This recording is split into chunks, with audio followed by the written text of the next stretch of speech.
públicas, organizações privadas ou mistas, organizações da sociedade civil, em temas de interesse atual, tendo como base os casos de prática de atuação finalistas do Prêmio Marco Maciel, contribuindo assim para o debate da sustentabilidade em termos de construção de instituições eficazes e da potencialização da implementação de parcerias.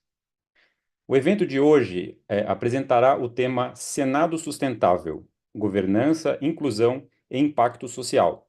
O Senado Federal tem aprimorado suas diretrizes de governança social e ambiental. Atualmente, as iniciativas ESG são estruturadas de maneira participativa e são coordenadas pela alta administração, com diagnósticos institucionais e definição de responsáveis, metas e indicadores por meio de governança bem definido, que tem evoluído e se integrado à estratégia institucional da Casa, atingindo elevado grau de maturidade e adesão pela comunidade de colaboradores. Para apresentar o projeto, temos a presença de Humberto Mendes de Sá Formiga, coordenador do Núcleo de Responsabilidade Social do Senado, engenheiro agrônomo com especialização em contabilidade pública, direito constitucional e tecnologia da informação. A mediação deste evento estará a cargo de Ivanice Campos, conselheira da BRIG. Esta é uma contribuição da LESP e da BRIG para a discussão temática do Objetivo de Desenvolvimento Sustentável, ODS, número 16, Paz, Justiça e Instituições Eficazes, da Agenda 2030 da Organização das Nações Unidas. Lembramos que os certificados deste evento serão emitidos mediante preenchimento do formulário de avaliação que está disponibilizado no descritivo do YouTube, que será aberto 30 minutos antes do término do evento e permanecerá disponível por 24 horas. Também informamos que estão abertas as chamadas de artigos para o caderno do LP do primeiro semestre de 2025 e para a revista do LP 2025. Informações podem ser obtidas na página de publicações do Instituto do Legislativo Paulista, no portal da LESP. O ILP e a BRIG desejam um excelente evento a todos. Boa noite a todos. Eu sou Ivanice Campos, conselheira do Conselho Superior da BRIG, mas também fundadora da BRIG desde o ano 2007 e idealizadora do Prêmio Marco Maciel, junto com o nosso estimado presidente Guilherme Cunha Costa. Nós já estamos, neste ano de 2025, na 8ª edição do Prêmio Marco Maciel. Na verdade, nós premiamos, numa análise de mérito muito abrangente, todos os cases, ou melhor, todas as ações e campanhas que são relacionadas com o mérito de determinadas categorias eleitas para o prêmio. E, para nossa satisfação, ano passado foi possível congregar nas 5 categorias a categoria de ESG, governança, responsabilidade social e sustentabilidade. Foi um prêmio avassalador, eu diria para vocês, em termos de qualidade dos cases apresentados nas diferentes categorias. Mas a categoria de ASG, em português, se destacou ainda mais, tendo em vista o que vocês vão conhecer agora na voz do engenheiro Humberto Mendes de Sá Formiga e sua equipe, que vão nos apresentar toda a sua análise e execução do case, e depois nós iremos comentar juntos. E eu queria agradecer muito aqui, Eliezer, o ciclo de ILP e a BRIG, nessa questão de acompanhar as boas práticas de relações institucionais e governamentais. Vocês sabem que ainda no ano 2007, no Brasil, nós não tínhamos praticamente referências em termos de relações institucionais e governamentais. Foi só por volta do ano de 2018, 19 de fevereiro, quando nós tivemos a atividade de relações institucionais e governamentais devidamente reconhecidos pela CBO, Classificação Brasileira de Ocupações, e que integrou mais de 91 atividades a essa responsabilidade maior. A BRIG se dedica ao aperfeiçoamento das competências profissionais e fazendo evoluir não só no âmbito de pessoas físicas, mas também jurídicas, todas essas campanhas e esses movimentos de qualificação das relações institucionais, dado que os pleitos que são negociados são trazidos pelos profissionais de RIG e suas organizações, eles são negociados no público-privado, nas relações de governo, ou privada-privada também, e a BRIG, inclusive, expandiu essa atuação nas relações internacionais. Os cursos de capacitação da BRIG são bastante abrangentes, são, em geral, de pós-graduação, e eles estão sendo oferecidos ao longo de todo o ano, nesse caso de 2025, e a BRIG está sempre aberta para construir propostas de novos cursos, tendo em vista que nós estamos neste processo acelerado de atendimento das demandas de mercado nesse aperfeiçoamento. Dado que ESG não é um conceito, mas ele hoje em dia não é um conceito, não é um departamento, não é uma atividade, mas ele, na verdade, ele hoje já é compreendido e abrange a cultura de uma organização na qual ela, nas suas estratégias de ação e na sua definição de prioridades, estabelece como base a Agenda 2030 no DS 17, e nós estamos evoluindo nesse conceito de ESG ao nível mundial também. Eu tive a graça e a sorte de participar como secretário de articulação também e parcerias do Ministério da Cidadania, num trabalho abrangente com a CDE e com a Unesco, e nós lá construímos uma parte da evolução dessa grande cultura de ESG em âmbito internacional. Mas agora, o maior dessa noite é ouvir Humberto e sua equipe para nos contar deste case que foi muito bem avaliado pela comissão julgadora do Prêmio Marco Maciel e que se destacou em todos os momentos da nossa avaliação de altíssimo nível que foi conduzida durante os meses que a BRIG recebeu este case. Desde já, obrigado pela participação. Contamos com você para nos ensinar o que o Senado tem realizado desde 2021 nessa questão. Por favor, Humberto. Boa noite a todos, todas. Primeiramente, agradecer à ABRIG, à Alesp. Nós temos uma parceria aí para fazer com a Alesp muito interessante, através da Rede Legislativa Sustentável, através das redes de acessibilidade e de equidade do Senado. Acho que há muito para a gente construir conjuntamente. E nós estamos aqui com os representantes mais legítimos desse movimento de implementação de responsabilidade social. É assim que a gente chama a ESG dentro do Senado. Nós encapsulamos como responsabilidade social, né, em 3 eixos já conhecidos, né, o da equidade, da acessibilidade e do meio ambiente, e ali um quarto eixo, né, que é mais um eixo de integração, que seria o da inclusão social, que envolve ações educativas e solidariedade, por exemplo. Mas nós estamos aqui com as chefes de cada um desses segmentos dentro do Senado. A Francis Monzo é chefe de serviço da acessibilidade, e aí eu estou tomando a iniciativa de apresentá-las, elas vão se reapresentar, mas é só para o público entender o que é que nós temos aqui, né, o time que nós trouxemos. E a Estela Maria, que tem feito um trabalho brilhante à frente da equidade, do Comitê Permanente de Ações de Valorização das causas que envolvem as questões de raça e as questões da equidade de gênero dentro do Senado. É um conjunto de ações que tem uma história mais longa dentro da casa, mas em termos de organização burocrática, ela é um pouco mais recente, né? A equidade foi o último desses setores a se estabelecer, mas já está aí com a maturidade de três planos, né, de execução, planos bianuais, né, com todo um conjunto de metodologias, metas, prazos, a exemplo do que já acontecia com a acessibilidade e com o meio ambiente.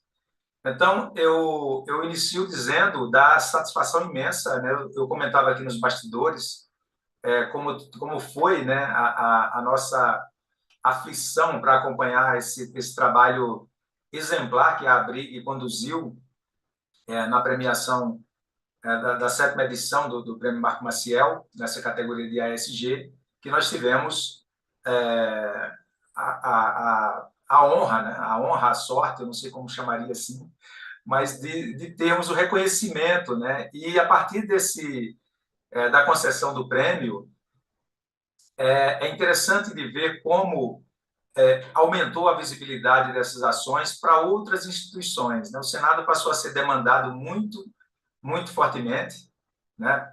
A partir também do reconhecimento em plenário, né, que o então presidente Rodrigo Pacheco fez, né, louvando, até porque o senador Marco Maciel é uma referência, né, uma sempre referência de exemplo, né, de conduta, de homem público, né, que foi, que batiza o prêmio. Então, assim, veio num momento muito, muito oportuno e nos deu muita alegria, porque havia uma confluência, né, uma conjuntura, era o prêmio que leva o nome de um senador, e o Senado, pela primeira vez, chega para sentar na janela, né, como se diz na gíria, né? Então, assim, a gente recebeu com muita, muita alegria. A diretoria vibrou muito, nós comemoramos bastante esses feitos, porque como a gente vai demonstrar aqui, é uma jornada um tanto longa, né? Nós inscrevemos as ações a partir de 21, mas desde 2015 que a gente está na estrada tentando ganhar maturidade, né? A maturidade e a seleção dos instrumentos que nós adquirimos ao longo do processo, né? Desde as ações de governança, das diretrizes traçadas, é exatamente esse, né? Nosso assunto hoje é governança e gestão. Como é que o Senado se estruturou? E aí pode ficar à vontade para ir passando os slides, que eu vou comentando de uma forma mais fluida. Aí eu preferi abrir assim, com as premiações conquistadas, né?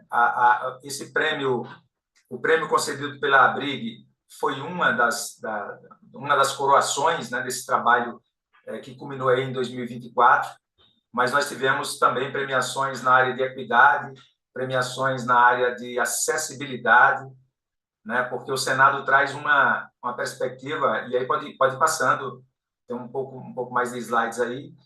O Senado, dentro desses 3 eixos, eu acho que o maior mérito é ter organizado a política que dá lastro a essas ações, né? E aí é onde entra a governança.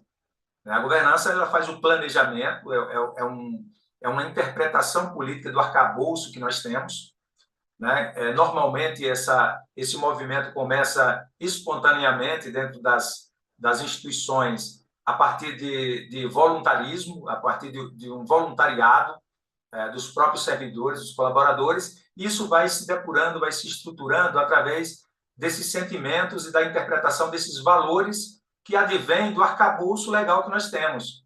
Então, nós temos uma Constituição que anuncia valores belíssimos em todas essas áreas que nós estamos falando, desde 1988, e as outras constituições, as anteriores, também já falavam a respeito de acessibilidade, a respeito da questão da inclusão, da igualdade entre homens e mulheres inicialmente, mas da equidade num sentido mais amplo. E a partir dessa maturidade, né, nós estamos vendo aí acessibilidade e inclusão. Eu coloquei aqui, Francis, porque nós fizemos um relatório agora recente, né, a partir de um reconhecimento que veio do TCU. Né? O Senado tirou nota 95 e 98 no IESGO. Né? E isso corrobora na seguinte direção, sem modéstia agora, sem frio na barriga, eu diria que a ABRIG está bem acompanhada, né? Porque tem um reconhecimento do TCU, né? O Senado chegou como vanguarda também nessas ações, foram mais de 400 itens analisados pelo TCU, e a nota do Senado nessas ações de acessibilidade, de equidade e de meio ambiente foram ali entre 95 e 98. Então, assim, a gente não tirou 10 ali, mas a gente mostra que nossa maturidade está chegando muito fortemente. E aí, entre as ações que nós temos organizadas, né, através dos planos, nós temos as ações de inclusão, né, que é uma coisa recente. Eu acho que a maior inovação que o Senado traz e de inspiração para as outras instituições é que nós estamos fazendo um movimento de transversalidade, né? Antes a gente tratava cada coisa na sua caixa. A acessibilidade era um assunto da acessibilidade, a equidade só tratava daquilo ali, dos assuntos da sua temática, o meio ambiente só tratava de uma outra caixinha, né? Hoje a gente passou a atuar em conjunto, né? A gente tem conversado cada vez mais com a equidade no comando da Estela, com a acessibilidade no comando da Francis, para a gente fazer essas ações de integração, né, transversalidade. Então, o Viveiro do Senado ganha trilhas acessíveis que permitem que cegos e cadeirantes possam visitar a área de produção de mudas, por exemplo. E isso foi objeto de uma premiação da A3P, do Ministério do Meio Ambiente. Nós ficamos em primeiro lugar nessa ação de acessibilidade, né, Francis? A gente foi lá receber também com bastante emoção, né? Porque é um reconhecimento super importante e de uma área que a gente vinha batalhando muito para tornar mais visível, né? O Senado tem um trabalho fantástico envolvendo a acessibilidade. Agora nós temos uma plataforma com livros acessíveis, vocês estão vendo aí na tela, nós temos 18 publicações para pessoas com deficiências de qualquer tipo conseguir, por exemplo, estudar para concurso público. E aí, nas nossas discussões aqui internas, com a Francis, ali, as discussões diárias, a gente foi vendo, foi construindo a ideia de que o recurso que se gasta para fazer um material para uma feira literária ou um livro acessível, o recurso é o mesmo que você investe para levar esse mesmo serviço para o país inteiro. E aí nós passamos a privilegiar a comunicação, a melhoria da acessibilidade na comunicação nos portais da casa e passamos a criar novos produtos com uma acessibilidade mais presente e aperfeiçoada e melhorada. Então, nós temos feito isso, temos feito parcerias, como a gente acabou de ver no slide anterior, com o pessoal de multimídia, né? Nós temos uma turma de guerreiros, aguerridos, lá no Rio Grande do Sul, que vinha fazendo cinema acessível já há bastante tempo, e nós tomamos conhecimento, há cerca de 4 anos, desse trabalho que eles vinham fazendo. Eles vinham fazendo apresentações em São Paulo, nós trouxemos pela primeira vez aqui para Brasília, né, para o Cine Brasília, um cine importante de referência aqui da cidade, e nós conseguimos quase que lotar um ambiente com 600 pessoas, numa experiência de inclusão extraordinária, né? Tem que estar lá para ver o que é. São pessoas com autismo ou em situação de cadeira de rodas, ou cegos, os pais que não têm deficiência, tendo ou não deficiência, mas estão todos na mesma experiência de experimentar um cinema acessível, uma sessão de cinema onde nós temos libras, nós temos legendas, todos os recursos, enfim, que são necessários para uma multimídia acessível. E na parte de meio ambiente, aí eu vou encaminhando aqui mais para a gente passar os slides mais rápidos, porque agora chegou na parte que eu gosto, né? Vocês anunciaram que eu sou agrônomo, então essa aí é minha praia, de fato. Então, o Viveiro do Senado hoje, nós conseguimos converter numa espécie de meca da responsabilidade social. Ali todas as ações hoje se encontram. Primeiro, nós conseguimos estabelecer um programa de gerenciamento de resíduos sólidos a partir de uma simplificação do sistema de coleta seletiva.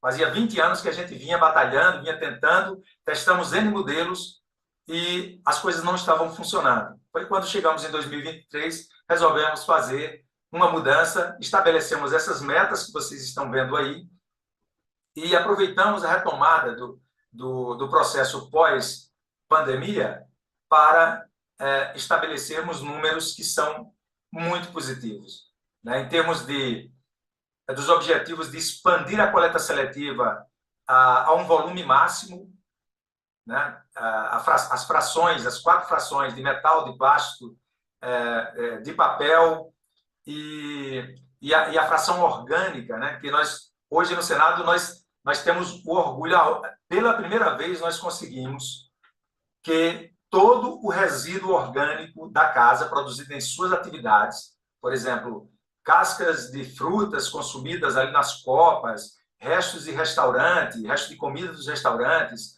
a borra de café, né, um produto que toda casa legislativa consome bastante, né? As pessoas gostam de fazer política tomando café. Então, tem assim uma quantidade grande desse resíduo e nós conseguimos estabelecer uma metodologia para converter, através da compostagem, uma compostagem simplificada, todo esse material em cerca de 20 toneladas de fertilizante de altíssima qualidade. Então, o Senado hoje não compra fertilizante orgânico para abastecer as áreas de visitação, por exemplo. Os brasileiros que chegam no Senado e vão visitar aquela área belíssima dos projetos dos nossos arquitetos famosos, pouca gente sabe, mas ali você tem matéria orgânica convertida naquelas flores que vocês estão vendo ali. As mudinhas, elas se criam em cima desse substrato que nós produzimos a partir daquele resíduo que seria descartado e iria contaminar os lixões, iria contaminar os aterros sanitários. Então, hoje nós conseguimos fazer isso. Nós não impactamos o aterro sanitário de Brasília, aqui onde o Senado está inserido, no nosso ecossistema, com nenhum quilo de absolutamente nada de resíduo orgânico. Nós compostamos tudo dentro do Senado e convertemos tudo isso de volta em fertilizante para nossas atividades de jardinagem. Foi um trabalho bastante longo de estudos. Estudamos o sistema adotado pelo nosso Serviço de Limpeza Urbana, chama-se SLU, serviço aqui do Governo do Distrito Federal. Nós fizemos algo que as pessoas costumam fazer nos seus condomínios, nas suas casas, enfim, nas suas escolas, no comércio local. Nós simplificamos o modelo para essas 3 cores, substituindo esse modelo complexo, que é o modelo internacional, de 10 cores. Então, nós vimos, né, e essa explosão dos números que nós estamos assistindo agora, que estamos colhendo como resultado, essa explosão se deve muito à simplificação do modelo. Então, a destinação final adequada ficou simples. Hoje, qualquer pessoa consegue olhar para uma sacola marrom e entender que aquilo ali deve ser fertilizante, deve ser convertido em fertilizante. A fração cinza, ele sabe que aquilo ali vai para o aterro sanitário. Então, é interessante que ele produza menos fração cinza. E a fração azul é o nosso grande objetivo, né? Nós queremos cada vez mais reciclar vidro, reciclar plástico, reciclar metal e reciclar papel, principalmente. Nós temos uma gráfica aqui que é pioneira, né? A gráfica do Senado tem um serviço de braille que remonta a 1988, né? Então, assim, foi o pioneiro, foi o precursor das ações de acessibilidade da casa. E aí, como eu estou assim, meio empolgado, eu gostaria que vocês verificassem se o meu tempo não tá estourado para não invadir o território aqui das meninas, né? Seria um sacrilégio a gente que trabalha com essas políticas todas, né, de equidade no mês da mulher, né? Eu já tive essa honra de abrir aqui. Eu peço licença tardiamente, mas eu tinha que fazer essa explanação mais genérica. Eu acho que vai facilitar também para as meninas colocarem o trabalho que fazem, o belíssimo trabalho que fazem.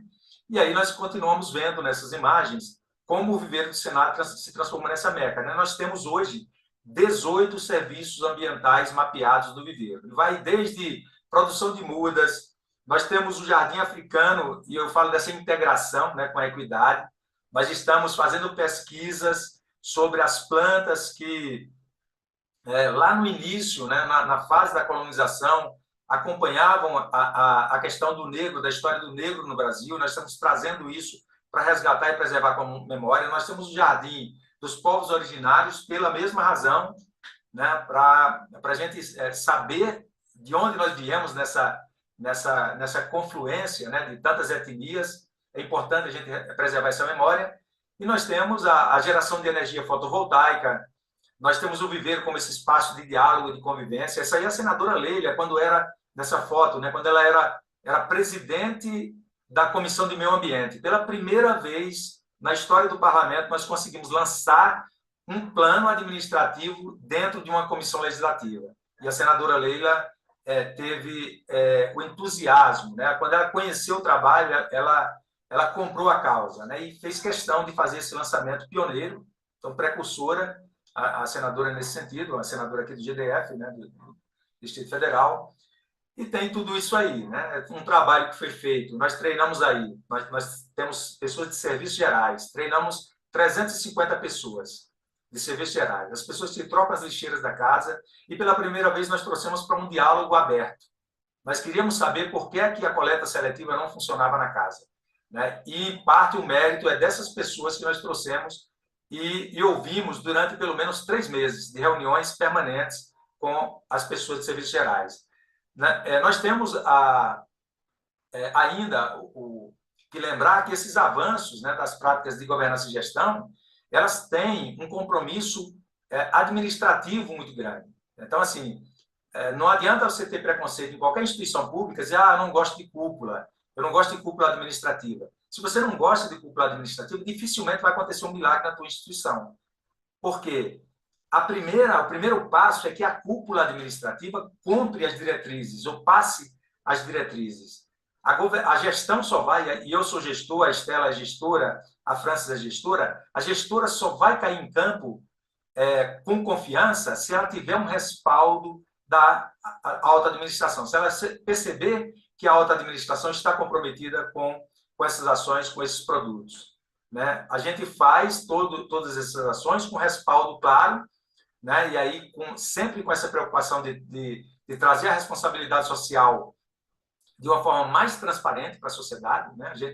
A gente coloca todas as nossas ações, nossos planos todos estão no portal da transparência do Senado. É isso aí que vocês estão vendo. Nós temos todas as publicações importantes da área da equidade, da área da acessibilidade, temos todos os planos, todos os relatórios em absoluta transparência. Isso é um trabalho também recente, construído de 2 anos para cá, mas mostra a maturidade desse trabalho, né, onde nós chegamos. Porque nós temos a observância aí, né, na prática, de vários dispositivos legais. E aí nós voltamos ao viveiro, né? Nós temos a flora do Senado, que nós identificamos 105 espécies botânicas existentes no espaço e convertemos, através de QR Codes, numa plataforma digital que pode ser acessada por qualquer estudante do país. O custo para a geração de uma plataforma dessa, o custo que a gente leva para fazer para dentro do Senado é o mesmo custo que a gente faz para fazer para fora. Então, por que não fazer para a sociedade inteira? E isso é um compromisso que é muito importante da gente ter, porque nós somos servidores públicos, né? E eu acho que é isso que guia, né? Qual é a nossa preocupação fundamental? É prestar o melhor serviço público possível, né? O nosso ideal, né, como servidores, não poderia ser outro. Dentro da administração pública, é trabalhar a burocracia interna, trabalhar a máquina administrativa para que o produto ou os produtos finais eles sejam aprovados pela sociedade, eles sejam reconhecidos pela sociedade. E aí você tem que trabalhar a comunicação a mais inclusiva possível, né? Você tem que trabalhar todas as questões de trazer braille para tudo que é comunicação da casa, tudo que é página, tudo que é portal. Nós temos a Rádio Senado, daqui a pouco passa um slide também da Rádio Senado, que fez um trabalho brilhante nos 200 anos. E tudo isso é responsabilidade social. Não estou fugindo do tema em nenhum momento, né? Porque a gente tem que refletir o seguinte: a responsabilidade social ele parte desses valores macros da sociedade. Ele vai se depurando e se transformando em Constituição, ele vai se transformando em outros marcos legislativos, em Código Florestal, em código dos vários códigos de inclusão, né? Nos códigos que dizem respeito à acessibilidade e acessibilidade. E aí eu trouxe esse slide porque ele para a gente é um marco, né? Isso aí nós fizemos, depois de nós fazermos todas essas transformações, nós fizemos uma atualização simples, uma medida extremamente simples na página do Viveiro do Senado. E aí nós tivemos a surpresa nos 10 anos anteriores, nós tínhamos tido cerca de 1.000 visualizações.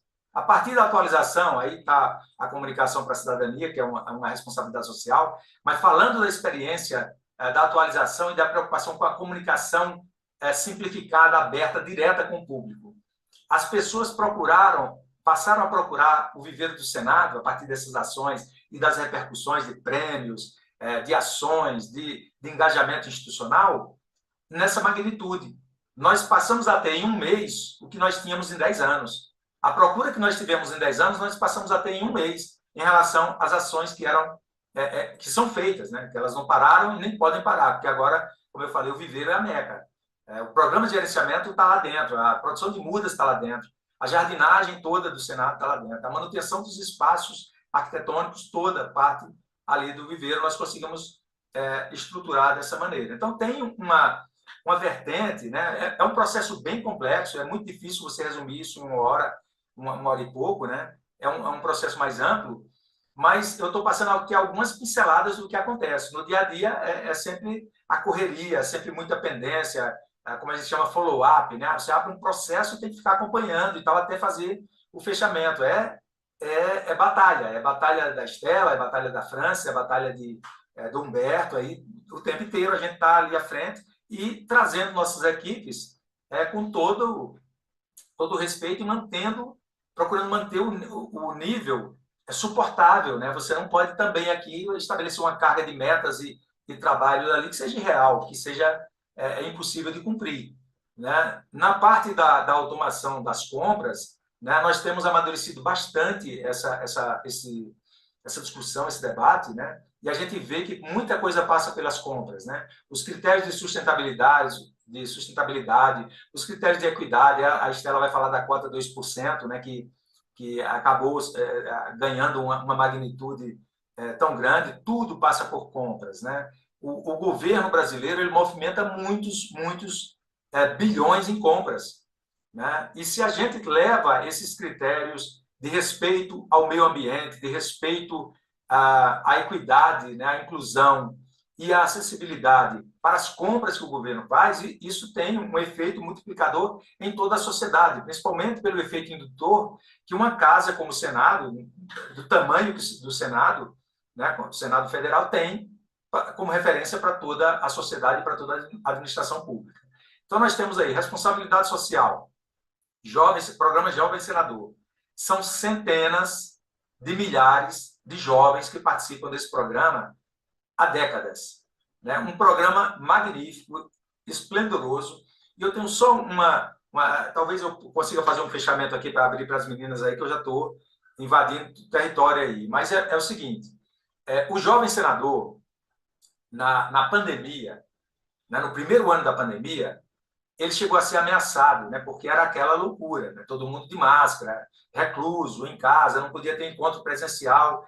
E naquele instante, a gente não tinha condições de fazer aquela cerimônia, né, que é tão bonita, né, todos os anos, no segundo semestre, a gente faz aqui no Senado, de chamar os estudantes das escolas públicas, as melhores redações do país, os professores que acompanharam aquelas crianças, aqueles adolescentes, para produzirem aquelas redações normalmente ligadas a uma temática de democracia, de participação cidadã.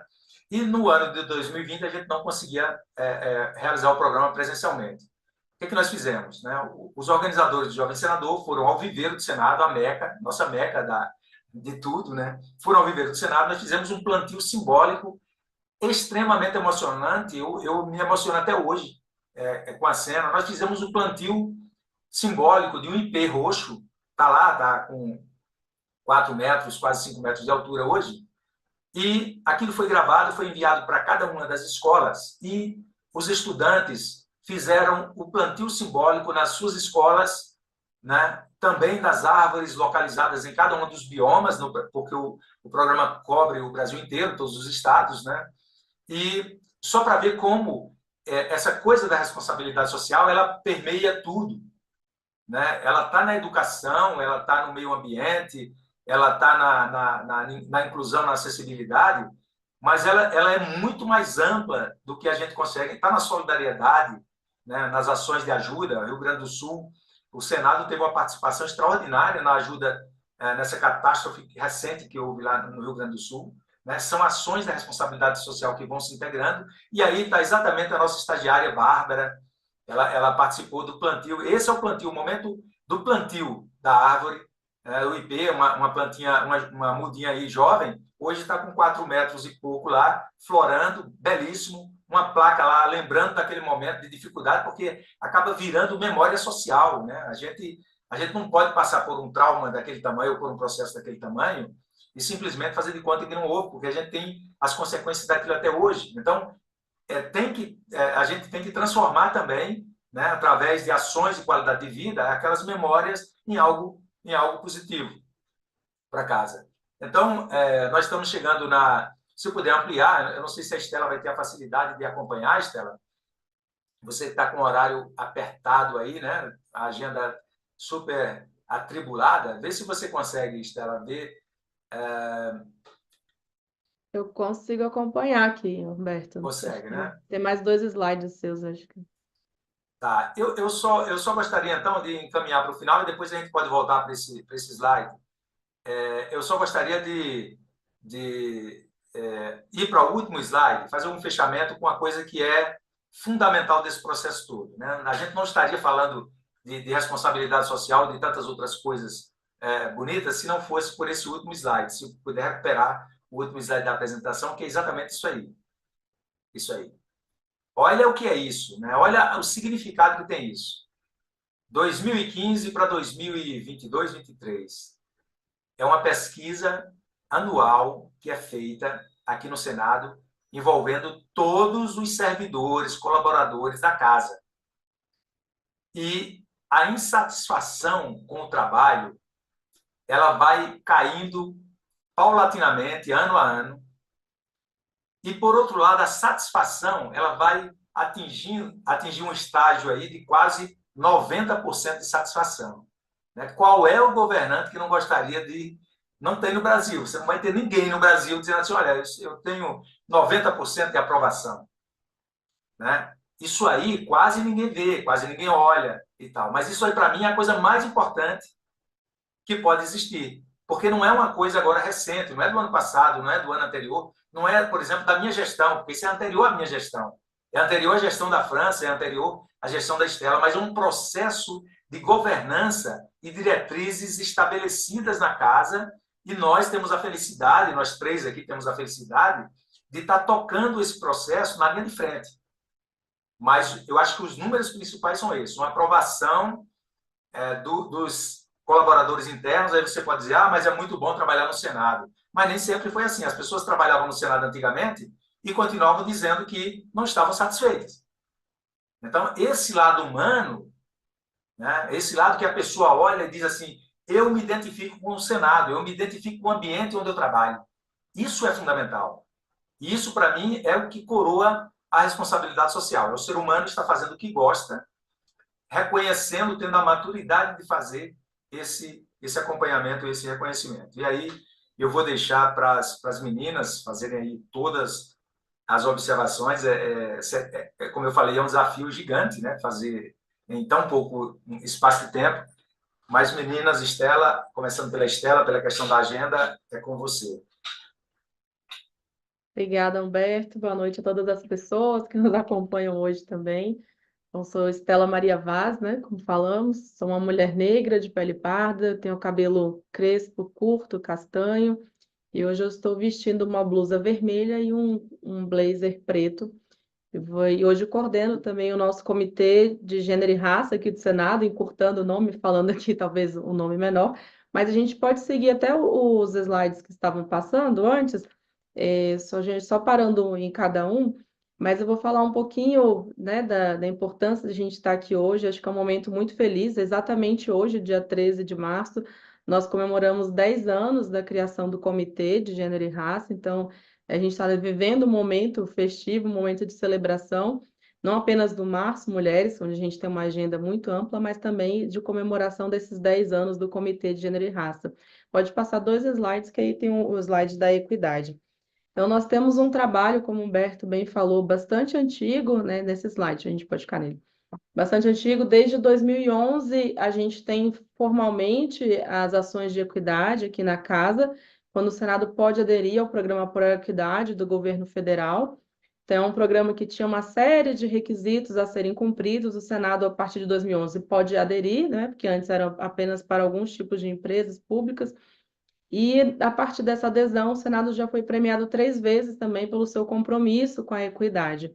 E aí, a partir de 2015, também durante uma celebração do Março Mulheres, né, algumas colegas levam a então diretora Ilana Trombica, que estava iniciando também a sua gestão, né, algumas ideias sobre esse Março Mulheres, sobre a comemoração do Mês das Mulheres, e aí é criado o Comitê de Gênero e Raça, com essa ideia de trabalhar esses 2 pilares, né, esses 2 pilares estruturantes das desigualdades que a gente pode falar não só no Brasil, como no mundo, né, que é gênero e raça. Então, a gente trabalha esses 2 pilares, mas sempre com esse olhar da diversidade, da equidade, da inclusão, considerando essa diversidade que é exatamente o que nós somos, né, enquanto seres humanos, que é a nossa maior riqueza e que a gente tem como dever, a gente fala sempre, o Senado Federal, a gente, enquanto órgão público, a gente tem como dever, né, atender, não só refletir essa diversidade nos nossos quadros, garantir que essa diversidade também acesse, né, os nossos quadros de trabalho, que estejam aqui representadas, mas também ter uma casa capacitada, pronta para poder acolher, atender essa sociedade que ela é diversa. Então, ao longo desses 10 anos de comitê, nós fomos construindo, pavimentando. A gente pode ficar lá no primeiro slide, porque aí depois são só 4, a gente vai passando, a gente vai voltando, atingindo depois. Mas fomos construindo esse caminho, esse trabalho de forma muito transversal, ou seja, trazendo toda a casa, né, para poder trabalhar, para ter também essa perspectiva da equidade de gênero e raça. Então, é importante que a gente tenha sempre unidos, né, gênero e raça, esse olhar. Se a gente muitas vezes vê o gênero, a questão de gênero avançando, principalmente a questão das mulheres, mas a gente tem uma questão central, principalmente no Brasil, a questão racial, né? Até fruto desses 400 anos de escravidão que a gente viveu no Brasil. Então, a gente tem que ter sempre essa perspectiva, né, muito bem alinhada às nossas ações. E ao longo dessa trajetória, nós tivemos a oportunidade, assim como os demais trabalhos, né, da casa, de implementarmos o nosso plano de equidade de gênero e raça, sempre para a questão de um biênio. Então, hoje a gente tem o 3º plano estamos concluindo este ano o 3º plano, já começando a construir um novo plano, trazendo todos os setores da casa para colaborarem e pensarem os seus compromissos, né, como o Humberto falou, a gente tem esses objetivos, metas, indicadores, utilizando essa metodologia OKR, a gente vem utilizando para poder a gente garantir, de fato, esse compromisso, né, para que atinjamos esses objetivos de inclusão da diversidade através da equidade, como nós gostamos de falar. Então, hoje a gente tem a felicidade de envolver já todos os setores da casa na construção desse plano. A gente construiu recentemente também, espelhado numa política de responsabilidade social que nós já temos, mas uma nova política também de equidade, de diversidade, equidade e inclusão, onde ela também é alinhada com a nossa Carta de Compromissos do Senado, que ela traz esse compromisso com a igualdade, esse compromisso com respeito às pessoas, né, onde a gente consegue fazer esse trabalho de observar, de enxergar essa diversidade, acolhendo essa diversidade e trabalhando temas importantes na prevenção, por exemplo, da violência de gênero, a violência racial, a questão do assédio moral, assédio sexual e todo tipo de violência no trabalho, de discriminação.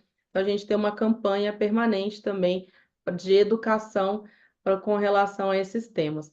Então, esse slide aqui mostra, né, trazendo essa questão da educação, que é a educação, as ações educativas, as ações de conscientização, elas são pilares para que a gente possa ir desenvolvendo, então, as ações estruturantes. Quando a gente pensa, por exemplo, uma questão de cotas, é importante que a gente tenha uma mentalidade dentro da casa, uma cultura organizacional que vem se estabelecendo cada vez mais de forma inclusiva, de cada vez mais de forma respeitosa e principalmente de valorização da diversidade, que é o que a gente precisa sempre buscar, essa valorização da diversidade. Então, dentre as inúmeras parcerias que a gente tem essa parceria muito feliz, que é com o TCU, com a Câmara e com o Sindileges, o nosso sindicato, onde a gente fez essa campanha. Essa história não é minha, mas poderia ser, que foi no mês da mulher, ano passado, Então, cada mulher trazia um relato, né, de uma situação de violência de gênero sofrida. Não era uma história dela propriamente dita, até para a gente não expor, né, nenhum caso, nenhuma pessoa, mas que foi uma campanha premiada, né? Então, cada mulher trazia a situação e, claro, inúmeras outras se identificavam pela questão da costumeiridade, né, de se acontecer, então, esses tipos de ações. E aí, felizmente, foi uma campanha que foi premiada. Então, esse trabalho, ele vai pavimentando, esse trabalho educativo, ele vai pavimentando todas as outras ações que nós vamos desenvolvendo, né? E para a gente ampliar também esse espaço, não só de acolhimento, esse espaço seguro de trocas para determinados grupos que são historicamente excluídos ou discriminados, nós criamos também os GTs, que a gente chama aqui, os grupos de trabalho de afinidade. Então, a gente tem um grupo de trabalho de afinidade de raça, que foi o primeiro criado em 2020, para impulsionar essa questão racial, mas também ser um espaço seguro de troca e de acolhimento e de proposição de ações.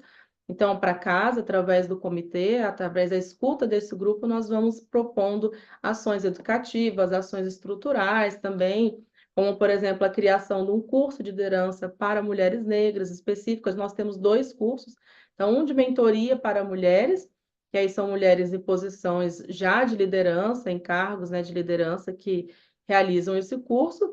E por nós temos uma realidade hoje no Brasil, onde nós temos uma maior dificuldade das mulheres negras acessarem esses cargos também de gestão, nós criamos um outro curso de liderança para mulheres negras também, onde a gente pudesse tratar nesse curso de forma, num ambiente seguro, as questões, esses atravessamentos de gênero e raça.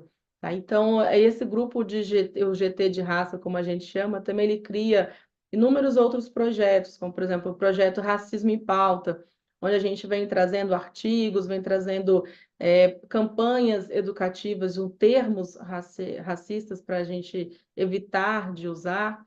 E, mais recentemente, nós criamos também o GT, o Grupo de Afinidade LGBTQIA+, também foi uma outra importante conquista que nós tivemos na casa, enquanto mais um desses espaços de acolhimento e de proposição de ações, de mapeamento, né, dessas necessidades desses grupos e de ações. E ao longo, claro, desses anos, nós temos sido muito procurados para poder compartilhar as nossas boas práticas, compartilhar um pouco da nossa experiência. E há 3 anos, né, completamos agora 3 anos de criação da Rede Equidade, que acho que está no slide anterior também, com essa ideia da gente criar, assim como nós temos a nossa rede também do sustentável, a rede de acessibilidade, nós temos, então, há 3 anos a Rede Equidade. Hoje já são 35 órgãos, né? Foi criada a princípio com 11 órgãos, e hoje nós já temos 35 órgãos fazendo parte dessa rede, com esse espaço permanente de trocas de boas práticas, de compartilhamento também de conhecimento, de recursos, porque a gente sabe a importância de trabalhar coletivamente, de trabalhar em rede, né, de multiplicar as nossas capacidades e recursos. Então, a gente comemora hoje 3 anos de Rede Equidade também. E aí, dentro dessa, como a gente falou dessa questão educativa, a gente falou muito sobre a questão também da solidariedade. A Humberto trouxe ali no slide anterior também uma questão da solidariedade, e vai estar no próximo slide, na verdade. Nós temos aqui o grupo, então, a Liga do Bem, que é um grupo também de voluntários da casa, que, ao visitar uma casa de acolhimento para mulheres, né, que sofreram violência doméstica, nós identificamos, então, uma situação muito, né, estarrecedora de uma mãe e filha, e elas trazendo o relato delas e como, sem poder sair daquela situação, né, em razão da dependência econômica, financeira. Então, foi criado, né, foi estabelecido, a nossa diretora geral na época, a Ilana Trompica, na época, ela, ao saber dessa história, ela pensou, então vamos criar uma cota para que essas mulheres, né, elas possam ter acesso aos nossos cargos aqui de terceirização, que é uma forma mais fácil, mais rápida, né, de entrada, de a gente conseguir, né, auxiliar essas mulheres. Então, nos nossos contratos de terceirização, com mais de 50 postos de trabalho, nós reservamos 2% dessas vagas para que essas mulheres, né, que estão em situação de vulnerabilidade em decorrência da violência doméstica, elas possam concorrer a esses cargos, né, numa parceria realizada com a Secretaria da Mulher também do Distrito Federal. E essa iniciativa, que talvez a gente possa entender que não havia previsão legal, né, se a gente for pensar de forma muito rápida, se a gente pode entender dessa forma, mas ela foi uma iniciativa inovadora que, de certa forma, também, ela, claro que a gente tinha um respaldo já, porque hoje a gente, né, a gente discute bastante isso. Nós temos uma Constituição que nos traz o dever de reduzir essas desigualdades, as discriminações, de promover o bem de todas as pessoas, que é algo que nós estamos fazendo, construindo ainda essa sociedade que nós queremos. Então, nós temos o respaldo dessa Constituição, e nós temos o respaldo também de inúmeros tratados internacionais, os quais o Brasil é signatário, e que nos permitem também, né, tomar iniciativas como essas, que são inovadoras e que, felizmente, devido ao sucesso, né, a ser muito bem implementada essa ação, ela passa também a ser uma referência, a ser incorporada na nova lei de licitações, 14.133, e mais recentemente nós temos um decreto também do Executivo ampliando até essa cota para 8%.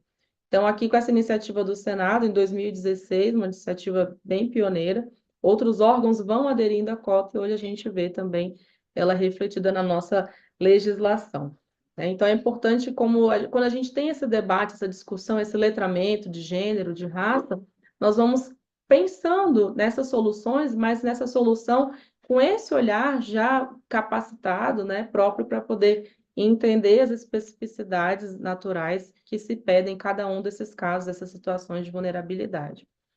E aí, dentro esse, acho que é o próximo, já é o último slide já, que a gente vai trazer, mas dentro dessas inúmeras parcerias que temos também, né, pensando aqui a questão da racial, nós temos um acordo de cooperação que foi estabelecido ano passado com o Ministério da Igualdade Racial, foi uma grande conquista para a gente também, onde nós tivemos a oportunidade de publicar, entre inúmeras publicações que temos, até disponíveis no nosso site também, é possível localizar o site, dentro do Senado tem a aba de responsabilidade social e equidade, é possível localizar todas as nossas ações, que são muitas para a gente conseguir falar, de fato, nesse tempo, além de publicações, mas uma das mais recentes publicações que nós temos é essa da parte do guia eleitoral para as candidaturas femininas e negras. Então, pensando dentro desses pilares sempre, né, da questão de gênero e raça, mas, claro, com esse olhar muito interseccional, de entender que, né, mulheres são diversas, e vão ser mulheres com deficiência, serão mulheres idosas, mais jovens, então a gente precisa ter esse olhar muito amplo, né? E a gente teve a felicidade, então, de publicar também esse guia, que traz esse empoderamento, podemos dizer assim, mas essa trilha para que as mulheres também possam acessar, ter mais condições, mulheres, pessoas negras, né, indígenas, enfim, acessar a política, porque a gente sabe que um dos pilares, né, um dos requisitos importantes para que a gente tenha essa equidade que tanto buscamos é também esse acesso, né, a cargos políticos, como representações políticas. Bom, falei bem rápido, bem resumido, realmente é muita coisa, mas é sempre uma felicidade a gente poder compartilhar um pouco da nossa experiência, um pouco da nossa vivência, e a gente fica sempre, claro, à disposição, né, para Estela, novas trocas. Estela, se você me permite falar um pouquinho, o tempo eu sei que é muito curto, mas bem breve, sobre essa experiência da transformação da cultura interna, né, que se dá através do curso de formação de gestores, né, as campanhas de combate permanente ao assédio sexual e moral na casa, e a acolhida que é feita nesses grupos. Eu queria que você só falasse um pouquinho dessa experiência aí, 1 minuto, 2 aí, enquanto libera para Bem Francis. lembrado. Obrigada por lembrar, Humberto. Eu até lembrei de falar da cota 2% que eu falei, né? Mas a gente tem, é importante quando a gente fala dessa construção, dessa cultura organizacional, que se reflete, tá, no nosso clima organizacional, como você bem lembrou. Então, nós temos dentro do nosso programa de formação gerencial, então a gente tem inúmeras oportunidades de trabalhar essa questão do letramento com as servidoras, servidores, estagiárias, jovens aprendizes, enfim, com os diversos quadros da casa, quando a gente tem os nossos tantos momentos de recepção dessas pessoas que chegam à casa, então, seja na recepção de novos servidores e servidoras, onde temos a oportunidade de levar esse trabalho que é feito da responsabilidade social, fazer um rápido letramento nesse momento, mas também trazer dentro do nosso programa de formação gerencial, que acho que é muito importante, porque é fundamental que as lideranças estejam envolvidas nesse processo de mudança, que elas estejam capacitadas. Então, dentro do nosso programa de formação gerencial, nós temos essa disciplina onde a gente pode falar da responsabilidade socioambiental e falar também especificamente sobre a questão do assédio, né, do combate ao assédio, que é outro dos pilares, né, para que a gente possa transformar, então, essa cultura organizacional, esse clima organizacional. E para estagiários, jovens aprendizes, então, nós temos um momento específico também, que é realizado semestralmente. Então, essas pessoas, esses novos estudantes que entram aqui na casa, nós fazemos esse momento de acolhimento, onde são passados, né, o funcionamento da casa, se faz uma visitação institucional, mas também se faz essa palestra, né, de explicação, de combate ao assédio também e a outras violências e discriminações no trabalho. Então, é muito importante que a gente vai criando uma casa que é capacitada e muito consciente também. Então, cartilhas que nós temos, por exemplo, para gestoras, gestores, cartilhas sobre o assédio, onde a gente diferencia o que é assédio de ato, de gestão, né? Cursos que são realizados, por exemplo, com a Polícia da Bahia, nós realizamos um também, que é um trabalho muito interessante que é feito lá, da Ronda Antirracista. Então, são formas da gente capacitar e proteger a nossa casa, mas também operacionalizá-la para que ela consiga, né, tanto através da capacitação de servidoras, né, do nosso quadro funcional, conseguir atender da melhor forma também essa sociedade, né, a qual nós devemos servir. Acho que um pouquinho isso, né, Humberto? Se eu esqueci mais alguma coisa. Isso, eu acho que está completíssimo.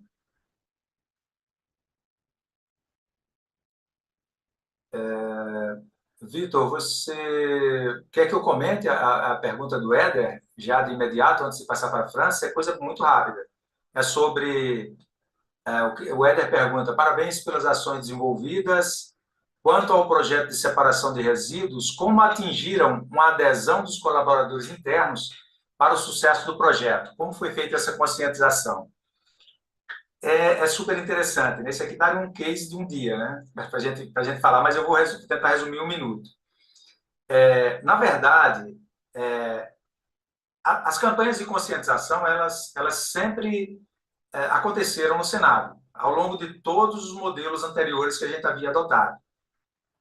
O grande diferencial agora não foi a questão da conscientização, porque a conscientização, as pessoas, de certa maneira, já têm um nível de instrução, de educação, que é superior, é muito elevado. Todo mundo tem uma certa consciência hoje.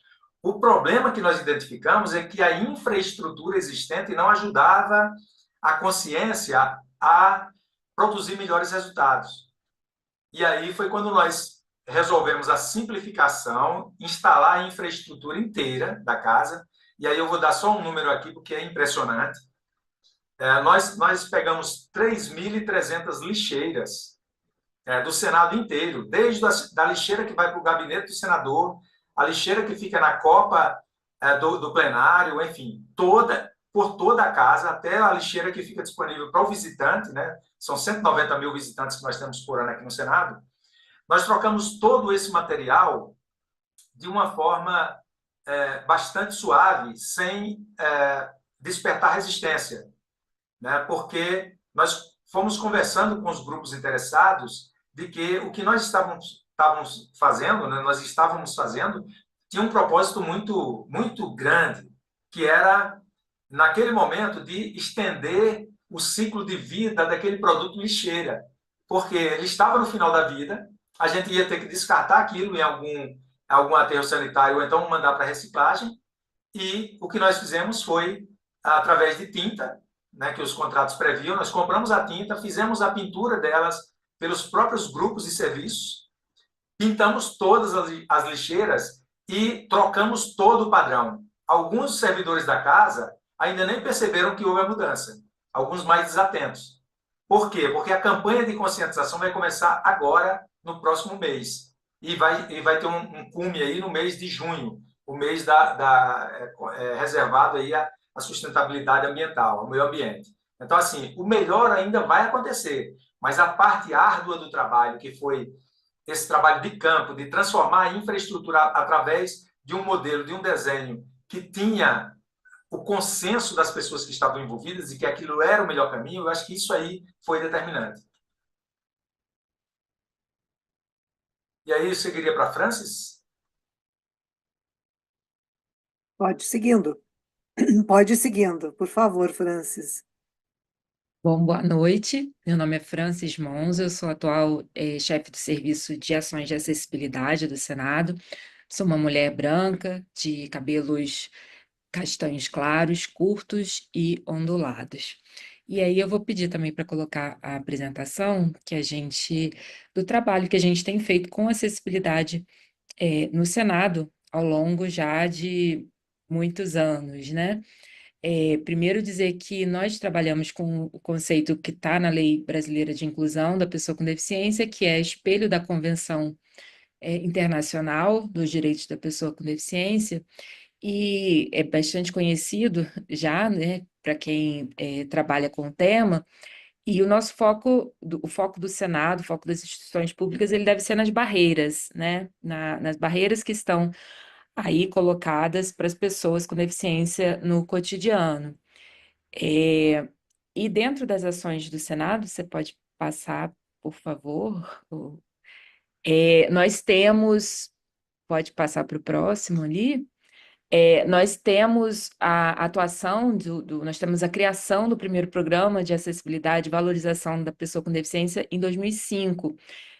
Foi a primeira vez, né, o primeiro grupo constituído dentro do Senado que olhou para a acessibilidade de uma forma mais organizada, porque nós temos, na verdade, a primeira ação, como o Humberto falou, foi a criação do serviço de Braille, em 1998, e foi uma criação para atender demandas internas, né, no primeiro momento, de servidores com deficiência visual que não tinham acesso aos seus documentos. Então, foi uma demanda ali, foi uma criação para atender uma questão imediata, mas que foi crescendo muito, né? E que hoje é o serviço de Braille que temos no Senado, que distribui material em Braille para escolas, para instituições públicas no país todo. Em 2013, nós tivemos a, a instituição da nossa política de acessibilidade, também dentro do Senado, e a Carta de Compromissos, como a Estela falou, tem compromisso com a equidade, de gênero e raça, e tem compromisso com acessibilidade também, desde 2015, ela está formalizada, né? Esse compromisso está formalizado dentro do Senado. Então, o que nós temos hoje, né, é o fruto desse trabalho já de muitos anos dentro do Senado de acessibilidade. Hoje nós trabalhamos com o plano de acessibilidade, né, que já está na sua quinta versão, nós começamos a trabalhar com ele desde 2016, é o nosso instrumento de gestão, de monitoramento das ações. Pode passar aí o slide, por favor. Nós temos aí as capas dos nossos 5 planos, né? Hoje nós estamos trabalhando com o nosso plano 2024-2025, e nós temos 8 temas que são trabalhados na questão da acessibilidade. Pode passar. Pode ir passando também. São esses 8 temas que eu vou mostrar. O primeiro é a gestão da acessibilidade. Nós tratamos justamente da questão dos documentos, das políticas, do próprio plano. E nós temos um grupo de trabalho. E o mais importante do grupo de trabalho é que ele tem a participação das pessoas com deficiência, né? As pessoas com deficiência têm um lema, né? O movimento das pessoas com deficiência tem um lema, que é o Nada sobre nós sem nós. Então, tudo que nós fazemos ali dentro do Senado, nós temos a participação das pessoas com deficiência, desde a fase do planejamento. Quando a gente vai fazer qualquer ação, a gente chama as pessoas com deficiência para planejar, na hora da execução, e depois também, né? Nós vemos a parte da avaliação.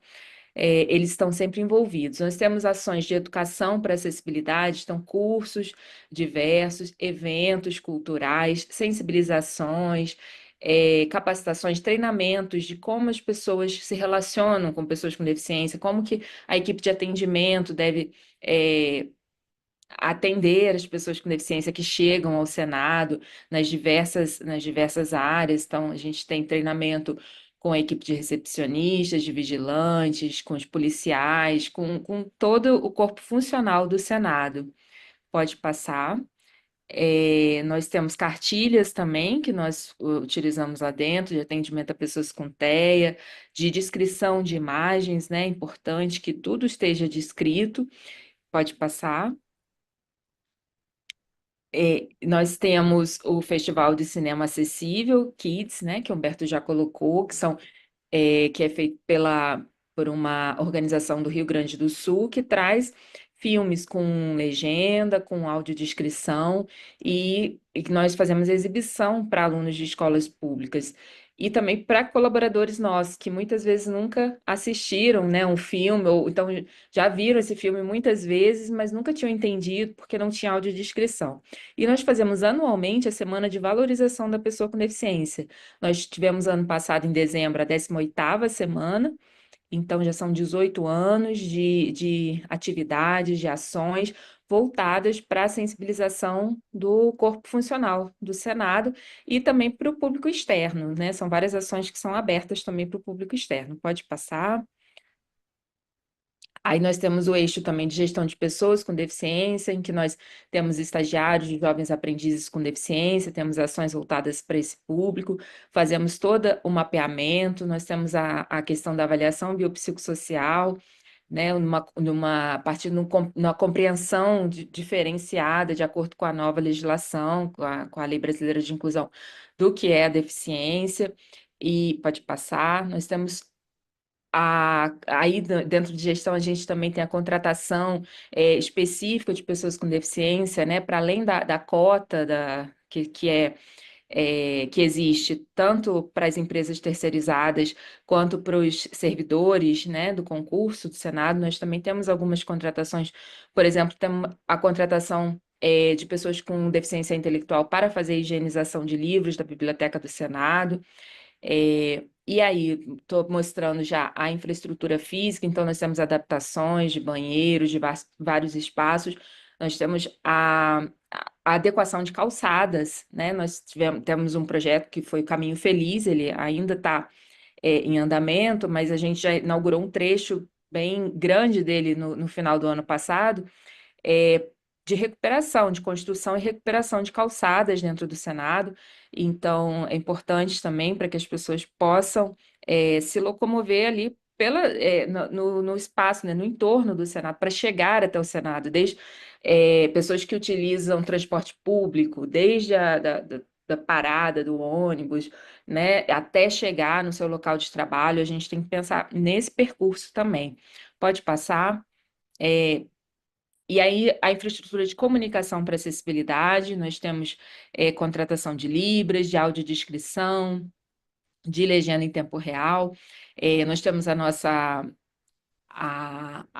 nosso serviço de impressão em braille, né? Temos o óculos que para leitura por pessoas com deficiência visual, estão disponíveis na nossa biblioteca. Temos ferramenta em Libras no site, e nós estamos também fazendo a contratação, né, finalizando a contratação de uma central de Libras, em que qualquer pessoa que chegar no Senado que precise se comunicar por meio da língua de sinais, ela pode acionar aquela central e vai ter o atendimento imediato ali. Pode passar. As publicações acessíveis, como o Humberto já mostrou, pode passar. E nós temos outro eixo que é a mobilidade acessível, então temos empréstimos de cadeiras de rodas, temos carros adaptados também para transporte de colaboradores ali no ambiente de trabalho. Eu não sei quem não conhece o Senado, né? É uma estrutura muito grande, a gente tem vários prédios, então muitas vezes o deslocamento ele não é tão fácil, tão rápido. Então a gente dispõe desses equipamentos para facilitar a mobilidade. Pode passar. E nós trabalhamos em parceria, nós temos a rede de acessibilidade também, que são hoje 14 órgãos, nós trabalhamos com essa parceria, e o último eixo, que é o 8º eixo, que está no próximo slide, ele é justamente a divulgação dessas ações, né? Então, aqui eu mostrei rapidinho o que são, um pouquinho do nosso plano, porque, na verdade, são quase 100 ações que nós temos lá. e sempre para garantir a acessibilidade, a inclusão das pessoas com deficiência. Acho que é isso. Se tiver perguntas, a gente responde. Obrigada. Obrigada a você. Tudo bem, Humberto? Que timão, que equipe fantástica que vocês vieram. Pessoal, Vocês veste a camisa, renovaram o né? show das premiações, a premiação Abrigue Marco Maciel e também a premiação do TCU, num contexto de análise de 387 organizações que foram ali avaliadas, né? Aí eu pergunto o seguinte: como que está essa parceria que a Francis Monzo acabou de mencionar, em termos das assembleias legislativas, ou esse desdobramento ao nível de assembleias legislativas, ou Câmara de Vereadores, ou quem está demandando essas parcerias, e se essas parcerias estão abertas também à iniciativa privada, às organizações, às OSCs em geral, como que a gente poderia contar com todo esse brilhantismo e essa conquista de 20 anos neste plano de acessibilidade, né? Já implementado no Senado, você falou 2005, não é? De cerca de 20 anos, e com toda essa experiência agregada, e depois também que você mencionou, Humberto, aquele índice de avaliação positiva da ordem de 90%, na verdade o que me ocorreu é que é um FIB, né? É felicidade interna bruta na veia, né? Quer dizer, Nada. é uma evolução importantíssima do Senado, mostrando como é que o Brasil está evoluindo na cultura, inclusive, né? Dessa satisfação mais ampla, que é o índice da felicidade. Então, ensine para nós como que seria o acesso às parcerias. Eu queria entender um pouquinho mais também, Humberto, o que vocês fizeram em termos de águas. Eu vi que energia, logística, enfim, todas as outras questões de responsabilidade social associada à questão ambiental foram exemplarmente conduzidas. A gente gostaria de saber também se essas visitas estão abertas para o público em geral, para conhecer e trocar experiências com vocês. E com a Francis Monzo, por favor, se essas parcerias, como é que elas se realizam, se elas são um troca-troca inteligente, se elas começam com um acordo de cooperação, como é que vocês gostariam que elas acontecessem. E parabéns, vocês brilharam de novo, iluminados com esse conhecimento, com essa sabedoria de toda essa cultura que vocês desenvolveram no âmbito do Senado Federal. O Brasil tem muito orgulho desse trabalho de vocês. Você quer comentar a parte da acessibilidade, Francis? Pode falar primeiro. Então, deixa eu fazer um recorte mais amplo sobre as redes, né? Eu acho que isso reflete o momento máximo dessa maturidade, né? Quer dizer, quando a gente mostra um trabalho desse, né, e a gente tem orgulho do que está fazendo, a gente tem que reconhecer ao mesmo tempo tudo que foi compartilhado, né? Toda a troca de experiência que foi feita com os parceiros do TCU, da Câmara, né? Que tem os acordos de cooperação originários, tanto da Rede de Equidade quanto da Rede de Acessibilidade, como da Rede Legislativa Sustentável, porque eu comentei, né? Nós nos reunimos uma vez por semana, desde 2017. Né? É mais do que a gente se reúne com a família, provavelmente. E eu comentava com eles que se a Câmara tivesse escolhido uma de suas ações, né, e sido contemplada, por exemplo, como uma premiação, um reconhecimento desse, feita pela Abrigue, né, nós, do Senado, nos sentiríamos representados, porque aqui nas nossas ações tem muita coisa que foi compartilhada com a Câmara, que nós copiamos assim, sem muita vergonha, nós copiamos porque era coisa boa e tinha autorização. Então, assim, ninguém se apropriou de nada de ninguém, mas a gente brinca muito com isso. O TCU, idem. O TCU tem uma série de ações, tanto na área ambiental, quanto na área de equidade, quanto de acessibilidade, que seriam dignas de qualquer reconhecimento nesse nível do que nós recebemos, né? Do que o Senado teve a honra de receber. Então, eu acho que o ponto máximo da maturidade é esse momento em que nós estamos descobrindo a atuação em rede, né? A atuação de não ficar inventando a roda, reinventando a roda, né? Quando você olha para os parceiros e eles já têm uma experiência mais mais longa em determinada temática, em determinado problema, e a solução está muito próxima, né? Se você fizer uma adaptação adequada, né, como todos os parceiros das redes têm uma base que parte da Constituição e de toda a legislação infraconstitucional, né, em todas as temáticas, então a adaptação para qualquer ambiente da administração pública, a replicação dessas experiências exitosas é natural, ela acontece com muita facilidade. Então, assim, quando o Senado recebe esse reconhecimento, eu recebo também, assim, em nome de todos eles, de todos esses parceiros, de todas essas instituições. A Rede Legislativa Sustentável hoje tem 65 instituições. Ela representa hoje todas as regiões do país. Praticamente todos os tribunais de contas dos estados e dos municípios estão dentro da Rede Legislativa Sustentável, e naquelas instituições em que o corpo funcional é tão pequeno que não comportaria, por exemplo, uma organização burocrática sofisticada como a que nós temos no Senado, que é um órgão gigante, né, de dividir comitês de acessibilidade, comitê de meio ambiente e comitê de equidade, né? Numa Câmara de Vereadores pequena, por exemplo, de um município com menos de 10 mil habitantes, você vai ter 2, 3 servidores ali, no máximo, e aqueles têm que resolver tudo. Então, essa experiência da rede, né, da gente levar os instrumentos que já estão trabalhados, que já foram validados pela prática cotidiana nas grandes instituições, tem um valor que é incomensurável. Eu acho que é o próximo passo de todas essas redes, é levar essa mensagem, mais do que a mensagem, né? Porque, como eu falei, conscientização é uma coisa que está mais tranquila. A gente vem trabalhando todas essas temáticas, não é de hoje.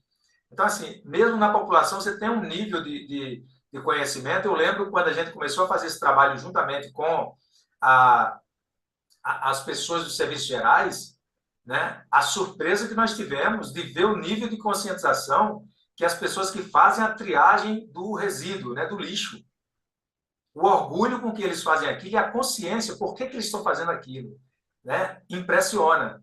Então, assim, a consciência, ela está aí, ela já existe porque tem vários canais de comunicação na sociedade que estão levando essas mensagens cotidianamente. O que falta são os instrumentos organizados, funcionais, testados e replicáveis. Eu acho que é fundamental.